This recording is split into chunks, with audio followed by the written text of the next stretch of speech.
Hello students, last time हमने solve किया था क्वेश्चन 20, एमसीक्यू नंबर 20। अब आगे बढ़ते हैं क्वेश्चन 21 से। एमसीक्यू 21 में कहा गया है कि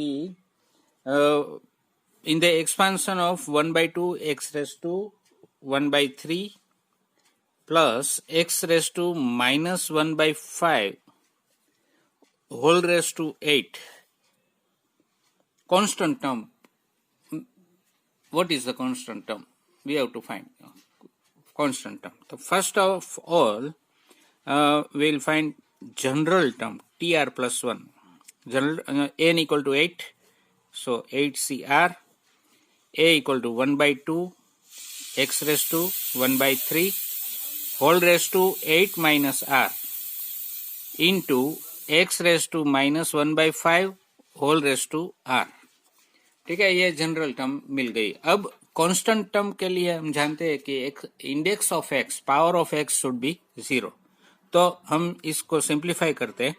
8cr 1/2 को अलग करो, 1/2 raise to 8 minus R into x raise to 1/3 8 minus R raise to 8 minus R into x raise to minus 1/5 raise to are.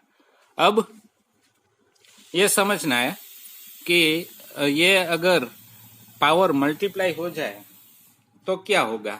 ये 1/3 यहाँ से मल्टीप्लाई होके यहाँ डिनोमिनेटर में 3 8 माइनस आर बाई 3 और ये माइनस 1/5 यहाँ से मल्टीप्लाई होके माइनस आर बाई 5 हो जाएगा। ठीक है, तो ये अब x की पावर हो गई 8 माइनस आर बाई 3, यहाँ पे x की पावर हो गई माइनस आर बाई 5। तो दोनों में बेस इक्वल है, बेस इक्वल है तो मल्टीप्लिकेशन में अगर टर्म होती है तो पावर का एडिशन होता है। तो ये हम करेंगे। तो x raise to 8 minus R divide by 3 minus, ये माइनस है इसलिए r बाई 5। तो अब हम जानते हैं कि for constant term index of x should be 0। तो यहाँ पे हम इंडेक्स x का जो इंडेक्स है वो 0 लेंगे। 8 minus R by 3 minus R by 5 equal to 0। तो सिंप्लीफाई करो, 3 5 15, 15 एलसीएम होगा। 5 यहाँ पे मल्टीप्लाई होगा, 3 यहाँ पे मल्टीप्लाई होगा, तो 5 8 40 minus 5r minus 3r is equal to 5 3s are 15. 15 into 0 is 0. Okay, तो अब ये minus 8r is equal to 40, therefore r is equal to 8 है ना। 8 5s are 40, r is equal to 8। तो हमें कांस्टेंट टर्म चाहिए, कांस्टेंट टर्म का number चाहिए। तो r इक्वल टू 8 हुआ, therefore constant term is equal to tr plus 1 is equal to t8 plus 1 is equal to t9। ये हमारा constant term मिल गया। तो हमारा आंसर एक्चुअली t9 है अकॉर्डिंग टू क्वेश्चन। तो t9 is the option, sorry दोस्तों, यहाँ पे 5 मिलेगा, r इक्वल टू 5 और T6 5 plus 1 is 6. T6 is our answer. So T6 option B option is right answer. Okay. अब next move on to question 22. Question 22 में कहा गया है in the expansion of x minus Y whole raise to 10 we have to find coefficient of x raised to 7 y cube minus coefficient of x raised to 3 y raised to 7 is equal to what। तो अब देखो दो students के यहाँ पे अगर इस तरह की टर्म है x माइनस वाई और एक्स वाई यहाँ पे भी है, यहाँ पे भी है, और 10 7 प्लस 3 10, ये n के इक्वल टू है, 3 प्लस 7 10, n के इक्वल टू है, n इक्वल टू 10 है, तो ये कोएफिशिएंट का सब्ट्रैक्शन ऑलवेज 0 आता है। क्या? 0। तो ये आप डायरेक्टली आंसर दे सकते हैं, ठीक है, बट यहाँ पे मैं आपको करके दिखाता हूँ, सोल्व करके दिखाता हूँ। तो इसके लिए सबसे पहले जनरल टर्म लिखेंगे, T R plus 1 is equal to N equal to 10 10 C R, first X A equal to X 10 minus R and B Y raise to R. अब देखो student, X raise to 7 Y cube के coefficient निकालना है, तो यहाँ पे minus Y होगा, तो यहाँ पे r इक्वल टू 3 लेना होगा। देखो r इक्वल टू 3, अगर r इक्वल टू 3 लेते हैं तो वाई क्यूब बनता है। ओके, तो taking r equal to 3, t coefficient निकालना है, इसलिए यहाँ पे 10c3 x raise to 10 minus 3 which is 7 and minus y raise to 3, ठीक है। तो नेगेटिव नंबर का ओड पावर नेगेटिव होता है, तो कोएफिशिएंट यहाँ पे मिलेगा ये minus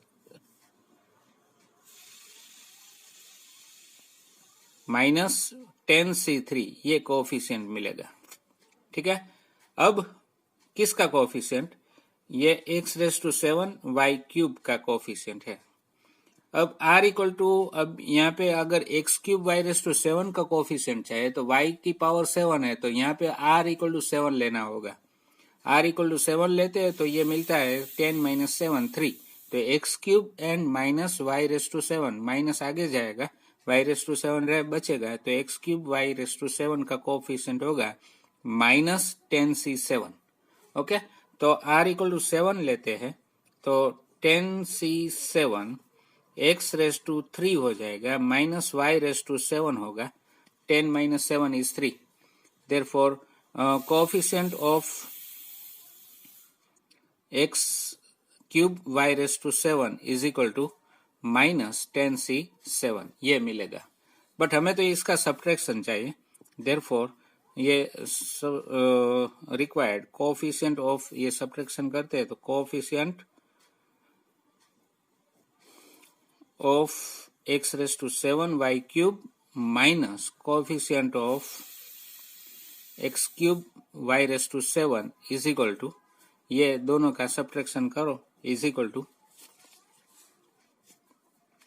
minus 10c3 minus 10c7, ठीक है।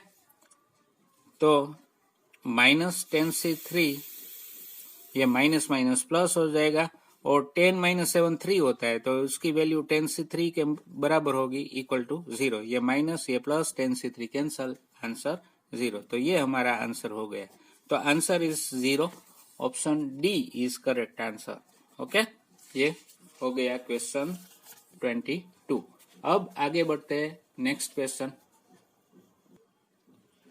क्वेश्चन 23 थोड़ा सा हटके है। √3 प्लस 1 और रेस टू 6 और उसका ग्रेटेस्ट इंटीजर नंबर निकालना है, ठीक है, ग्रेटेस्ट इंटीजर नंबर। तो सबसे पहले तो ये वैल्यू फाइंड करनी होगी एक्सपांड कर से। तो by using binomial theorem we can expand it, √3 plus 1 whole raise to 6, we will consider it as 1 plus √3 whole raise to 6। तो ये 1 plus X whole raise to n के जो एक्सपांशन है उसी तरह का ये एक्सपांशन होगा।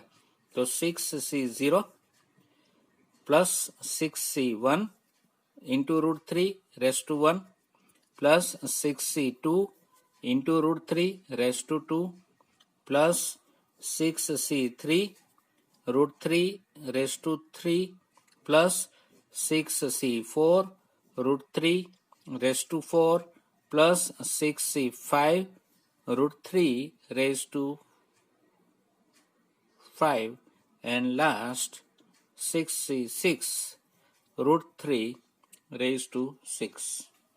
अब इसकी वैल्यू निकालो, तो 6c0 इक्वल टू 1 होता है, प्लस 6c1 6 होता है into root 3 plus 6c2 6 into 5 upon 2 into 1 and root 3 square is 3 plus ये 6c3 के लिए 6 into 5 into 4 upon 3 into 2 into 1 and root 3 cube that is 3 root 3 cube मतलब 3 टाइम्स रूट 3 का multiplication.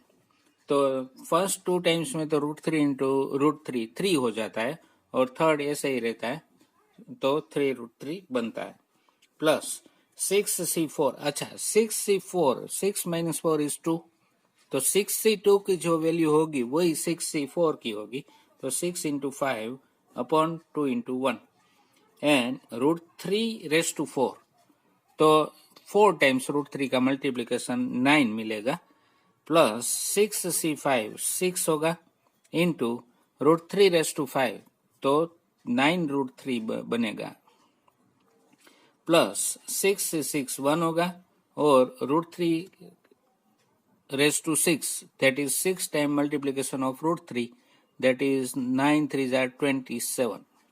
अब ये टर्म्स का एडिशन करेंगे without root 3 terms are 1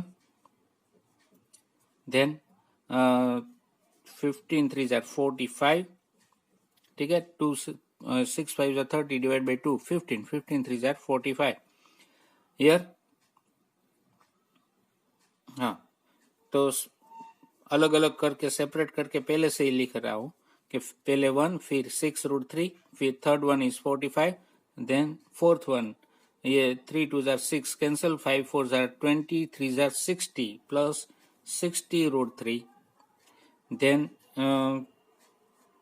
again 30 upon 2 15 9s are 135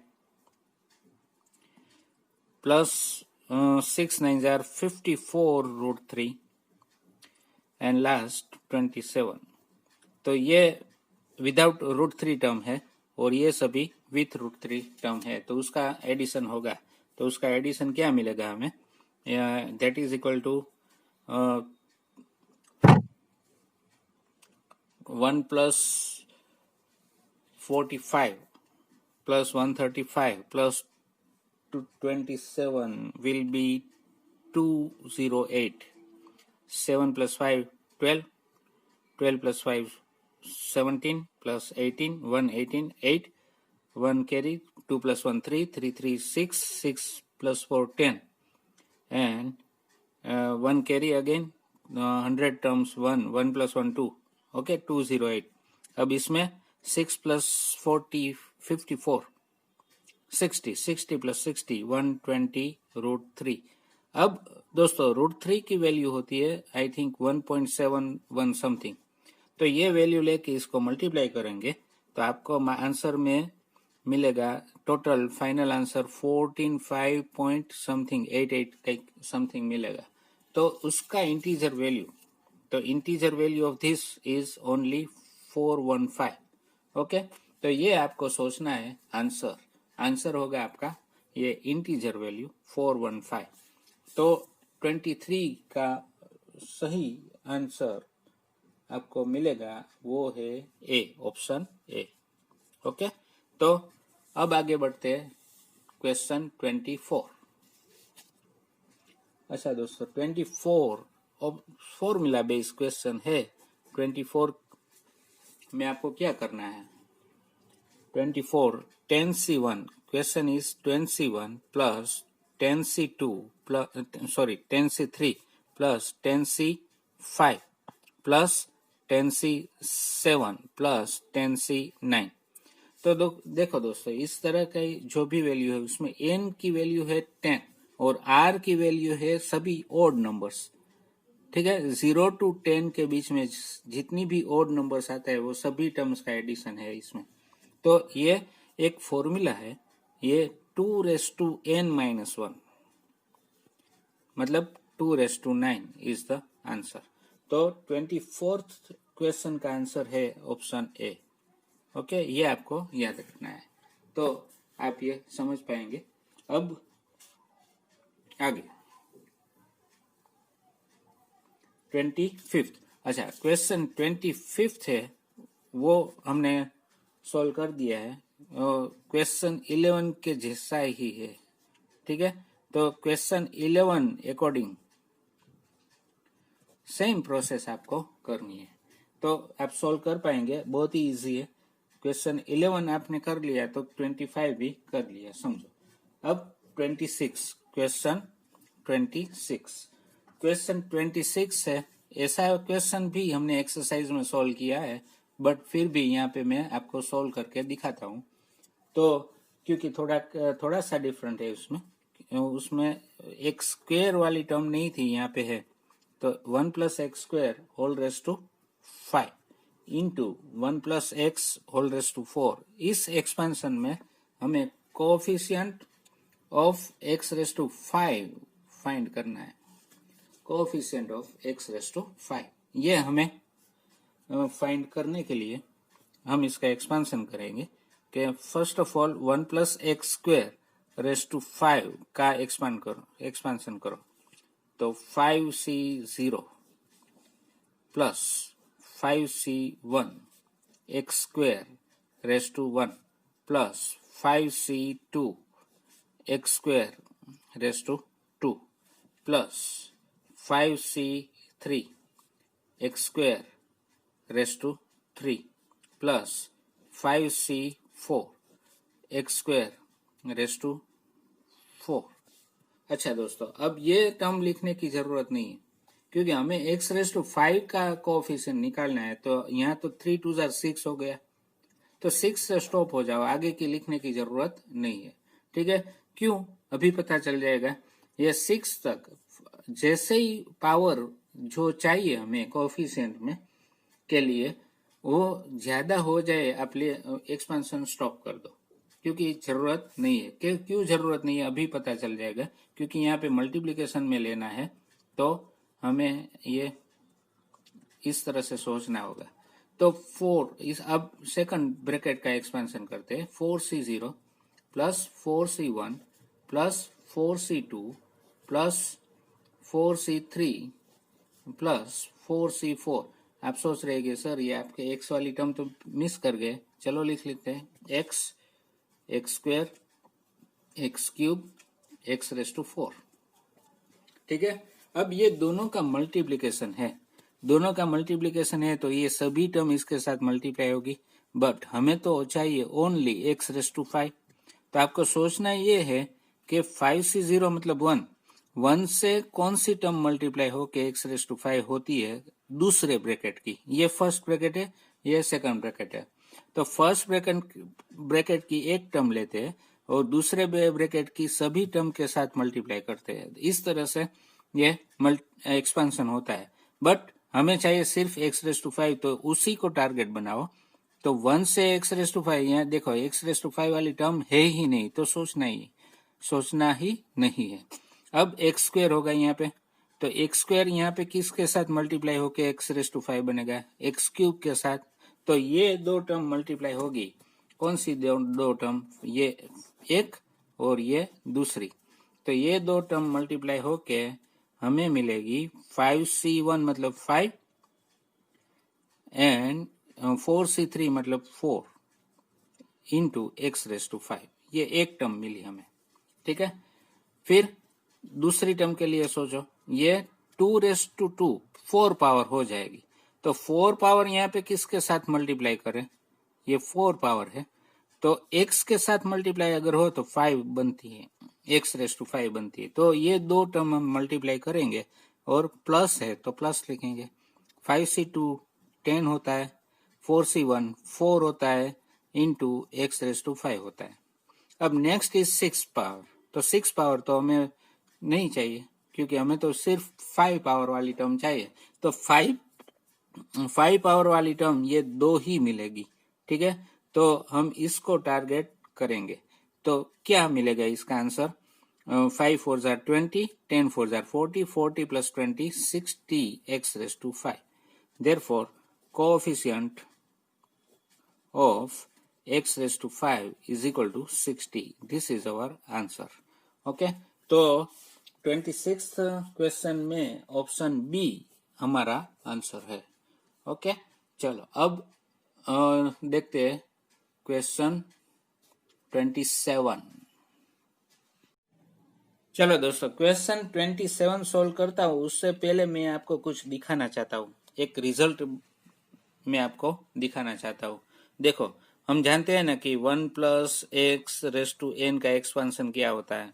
1 plus x raise to n का expansion होता है NC0 plus NC1 into x plus NC2 into x square plus NC3 into x cube plus up to plus NCN x raise to n. ये हमें मिलता है, हम जानते हैं, ये एक्सपांशन हम जानते हैं। थोड़ा सा लाइट हो गया है, आप देख पाएंगे आई थिंक। अब x इक्वल टू 1 लो यहाँ पे, टेकिंग x इक्वल टू 1, तो क्या होगा? तो 1 प्लस ये 1 ले लिया रेस टू n, तो बाकी क्या बचेगा राइट साइड में? NC0 plus NC1 into 1 plus NC2 into 1 square plus NC3 into 1 cube plus up to plus NCN into 1 raise to n। हो गया। तो ये 1 तो कोई भी मल्टीप्लिकेशन में हो सकता है, तो ऐसे ही रहेगा 1 इंटू कोई भी नंबर, वो नंबर ही आंसर आता है।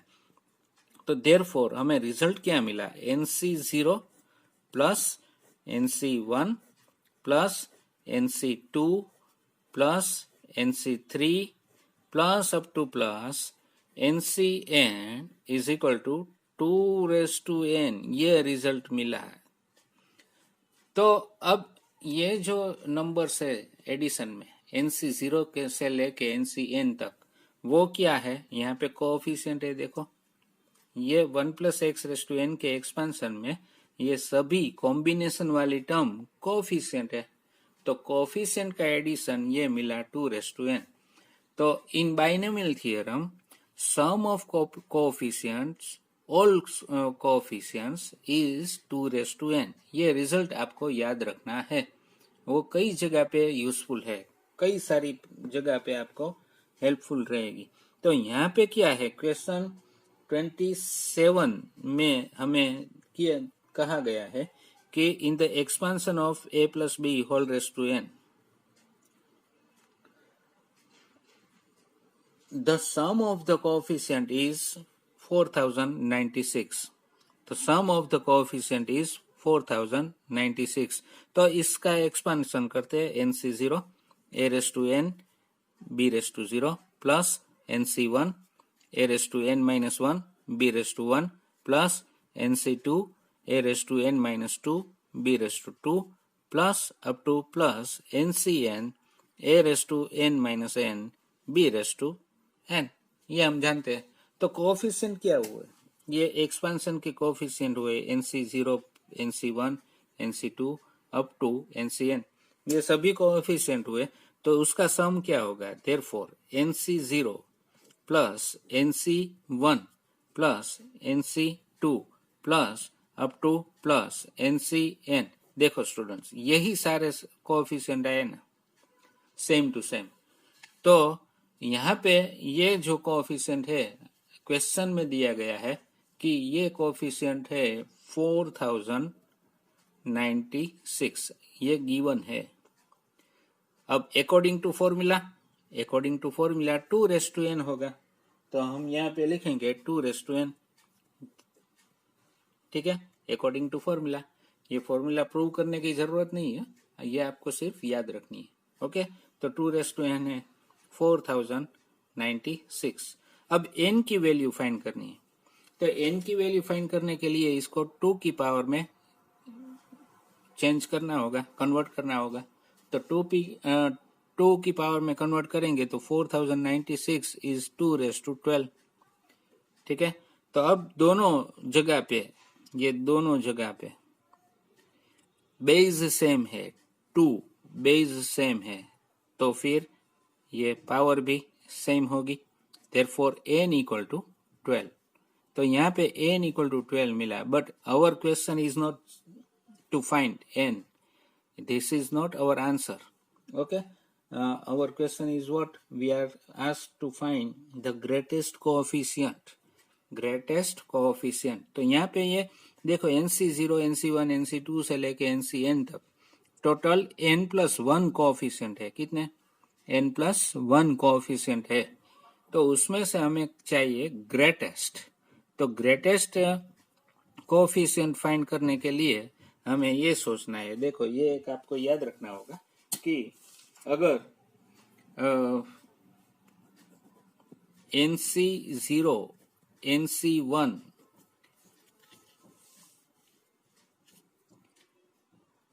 NC2, NC3 up to NCN में ग्रेटेस्ट कोएफिशिएंट फाइंड करना है.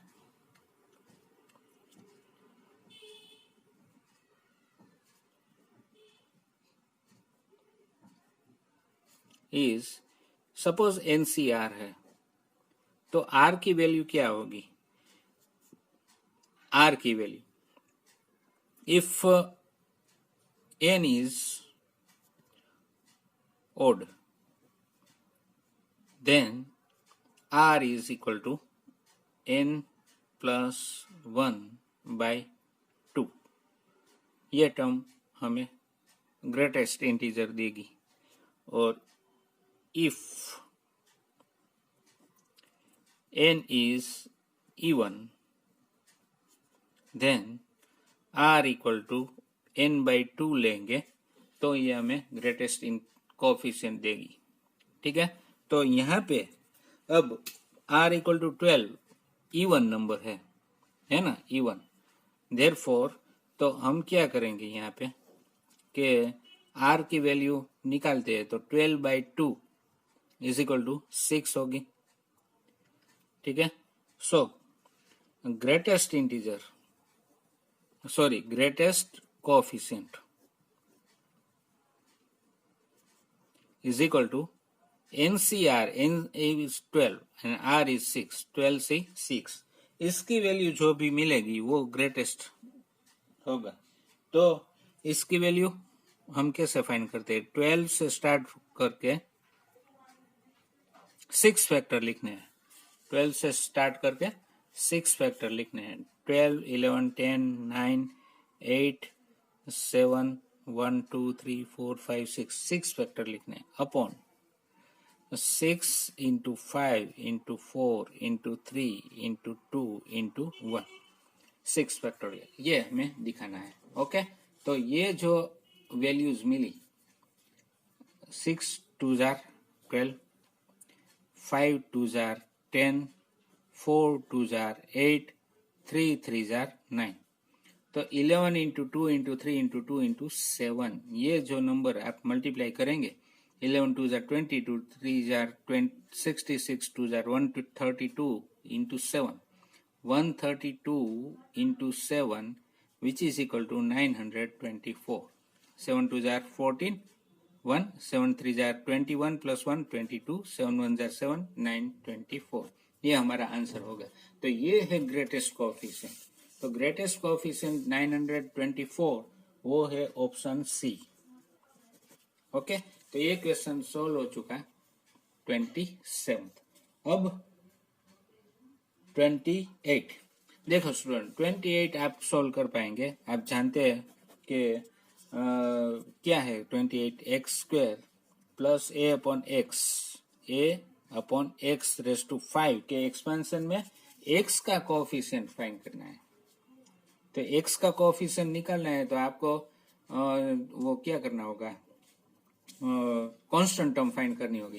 कांस्टेंट टर्म फाइंड करके आप एक्स का कोएफिशिएंट निकालेंगे. एक्स की पावर 1 इंडेक्स 1 बनानी है, उसके लिए आर की वैल्यू फाइंड करनी है और फिर आप ये ढूंढ पाएंगे, फाइंड कर पाएंगे. ठीक है. तो ये आप खुद कर लेना, ये आप कर पाएंगे. अब 29 question 29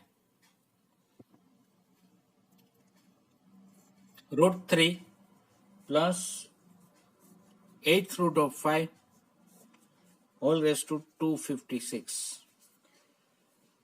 The number of the terms in the expansion √3 plus 8 root of 5 whole raised to 256 which are integer is. तो इसके एक्सपेंशन में इंटीजर नंबर कितने हो गए, इंटीजर टर्म्स कितनी होगी, ये हमें फाइंड करना है। तो क्या होगा, उसकी 3 की पावर फ्रैक्शनल नहीं होनी चाहिए, 5 की पावर भी फ्रैक्शन नहीं होनी चाहिए, मतलब इंटीजर फॉर्म में पावर होनी चाहिए, तो ये नंबर इंटीजर टर्म कहलाती है। तो इसमें इस तरह का एक क्वेश्चन हमने सॉल्व कर दिया है। फिर भी प्रैक्टिस के लिए ये दूसरा कर रहा हूँ। TR+1 जनरल टर्म निकालनी है। 256 n equal to 256 CR, a equal to √3 है जनरल टर्म में, तो n minus r that is 256 minus r, और b इक्वल टू 8√5 है, 5 है, ऑल रेस्ट टू आर। तो अब देखो स्टूडेंट, ये √3 मतलब क्या, √3 मतलब 3⁻1/2, और √8 मतलब क्या, 8√5, 5⁻1/8। ओके, तो हम यहाँ पे इस तरह से लिखेंगे 256 CR 3⁻1/2, 1/2 into 256 minus r upon 2, इस तरह से मिलेगा। ये 5 ये R/8 हो जाएगा, है ना। अब ये जनरल टर्म मिल गई, तो जनरल टर्म में से ही हमें पता चलेगा कि कौन सी टर्म इंटीजर फॉर्म में है। तो R की वैल्यू 0 से स्टार्ट होती है। कैसे, R इक्वल टू 0 लेते हैं, तो 0/8, 5⁻0, यहाँ पे 0 रखो, 256 माइनस 0/2 दैट इज 128, 3⁻128, 256 0 1, तो ये इंटीजर मिलेगा। ठीक है, तो 0 ले सकते हैं इंटीजर टर्म निकालने के लिए, तो 0 ले लिया। अब 1 लो तो 1/8 इंटीजर नहीं मिलेगी। ठीक है, फ्रैक्शनल पावर आ गई, तो ये रेशनल नंबर हो गया, तो 1/8 फ्रैक्शनल पावर में ये इंटीजर नहीं मिलता। 2 लो, 2/8, 2/8 एट 1/4 अगेन फ्रैक्शन आ गया। 3/8, 4/8, 5/8, 6/8, 7/8, ये सभी फ्रैक्शन है। 8/8 1 होता है, तो ये हम ले सकते हैं। तो R इक्वल टू 8 लेंगे अगर, तो 256 माइनस 8 248, 248 डिवाइड बाई 2 124 हो सकता है, इंटीजर मिल गया। बट यहाँ पे अगर हम R की वैल्यू 8 का मल्टीपल लेते हैं तो ही ये इंटीजर मिलेगा, ये हम कह सकते हैं। ठीक है, 16 लो तो 2 मिलेगा, 24 लो तो 3 मिलेगा, 32 लो तो 4 मिलेगा, इस तरह से। और यहाँ पे ये सब्ट्रैक्ट करना है, तो 8 का multiple even power, even number होता है ना, तो even number minus even number always even number मिलता है, जानते हैं आप। हाँ, even number minus even number is always even number, and even number is what, always divided by 2, it is always divided by 2, तो ही इवन नंबर कहलाता है ना। अगर वो 2 से डिविजिबल है, it is always divisible by 2, तो ही वो इवन नंबर है, तो ये भी इंटीजर मिलेगा। तो चलो फाइनल हो गया, हम 16 ले सकते हैं, 24 ले सकते हैं, बट कहाँ तक, 256 तक। तो 256 क्या है, 256 क्या 8 से 8 का मल्टीपल है, चेक करते हैं, लेट अस चेक। 8 3 जार 24, 1 6, 8 2 जार है 32 मिला। तो ये 256 ये 8 का मल्टीपल है, तो हम 256 ले सकते हैं। तो अब ये 0 लेने से T1 मिलेगा फर्स्ट टर्म, 8 लेने से T9 मिलेगा नाइन्थ टर्म, 16 लेने से T17 term, 25th term, and 257th term. यहाँ पे पावर 256 है, तो टोटल नंबर ऑफ टर्म 257 होगी ना, एक ज्यादा होती है। तो अब ये टर्म्स की काउंटिंग करनी है, कितनी काउंट टर्म्स मिलेगी, इंटीजर टर्म कितनी है। तो देखो स्टूडेंट, यहाँ पे हमने 256 डिवाइड बाई 8 किया, तो ये इतनी 8 से शुरू करके 256 तक ये 32 टर्म्स होगी। ओके, और ये 1 टर्म ऐड करो, 1 टर्म, तो plus 1 plus 32 is 33. This is our answer. So there are 33 terms which are integer. Okay, so 33 is the answer, which is option A. तो 29th क्वेश्चन में ऑप्शन ए हमें मिलेगा। अब last question of this video end of this MCQ session. तो last question क्या है? 30th question. दिखने में थोड़ा सा कंफ्यूजिंग लगता है, बट है नहीं। ओके, जो दिखता है वो होता नहीं, जो होता है वो दिखता नहीं। x प्लस x raise to log x base 10 whole raise to power, इस एक्सपेंशन में थर्ड टर्म 10 रेस टू 6 है, तो x फाइंड करना है। क्या फाइंड करना है? x। ओके, तो x फाइंड करने के लिए आपको लॉग का थोड़ा सा नॉलेज होना चाहिए, लोगेरिथम टर्म्स का थोड़ा सा नॉलेज होना चाहिए। पर यहाँ पे तो मैं आपको ये कह दूंगा कि ये क्या करके हम सोल्व करेंगे। तो इसका एक्सपेंशन में थर्ड टर्म, तो सबसे पहले थर्ड टर्म में फाइंड करता हूँ। तो third term is equal to t2 plus 1 करना पड़ता है according to general term formula. t2 plus 1 is equal to, तो r इक्वल टू क्या होगा? r इक्वल टू 2 हो जाएगा। n इक्वल टू 5 है, तो 5c2। First x is a की जगह पर x रखो, x रेस टू 5 माइनस 2। फिर b की जगह पर ये log वाली टर्म है, x raise to log x to the base 10 whole square, ये मिला। ठीक है, तो अब इसको सिंप्लीफाई करो। यहाँ पे t3 की वैल्यू है 10 raise to 6 is equal to 5c2 की वैल्यू है 10 into x raise to 5 minus 3 that is x cube into x, ये क्या हो जाएगा? x ये भी पावर है, ये भी पावर है, तो power into power, power 2 log x base 10, 2 into log x base 10, ये हो चुका। अब देखो स्टूडेंट्स कि यहाँ पे 10 रेस टू 6 आंसर कैसे आ सकता है, ये ऑप्शन बेस आप समझ सकते हैं। अगर आप यहाँ पे ये 10 बेस, ये सभी जगह पर 10 बेस कैसे आएंगे कि अगर x इक्वल टू 10 लो तो अगर x इक्वल टू 10 लेंगे तो यहाँ पे 10 raise to 3 into 10 raise to 4 हो जाएगा। यहाँ पे 10 लेंगे x इक्वल टू 10, यहाँ पे 10 लेंगे x इक्वल टू 10, तो log 10 base 10 is always 1। Always याद रखो कि log a बेस a, अगर ये एलिमेंट और बेस इक्वल है तो आंसर 1 आता है। ठीक है, तो ये 1 हो जाएगा अगर 10 लेते हैं तो ये 1 हो गया। ये 10 स्क्वायर हो जाएगा, 10 square into 10 cube into 10 raise to 6 हो गया। तो ये हमारा answer final x equal to 10 is our answer. तो यहाँ पे भी option A is the right answer. Okay, ये आपको समझना है। ओके, तो इस तरह से आप ये क्वेश्चन सोल्व कर सकते हैं। चलो students, that's it in this video. MCQ मैंने ऑलमोस्ट सोल्व कर दिए हैं, आप ये समझ पाएंगे। ओके, तो और सारे भी एमसीक्यू है, अगर रेफरेंस बुक्स में आपको अलग अलग टाइप के एमसीक्यू मिले तो सोल्व करना, प्रैक्टिस करना। ओके, तो मिलते हैं अगली वीडियो में। अगली वीडियो में मैं आपके एग्जाम्पल्स के डाउट्स मिले हैं वो सॉल्व करके समझाऊंगा। ठीक है, तो till then take care of yourself, bye bye.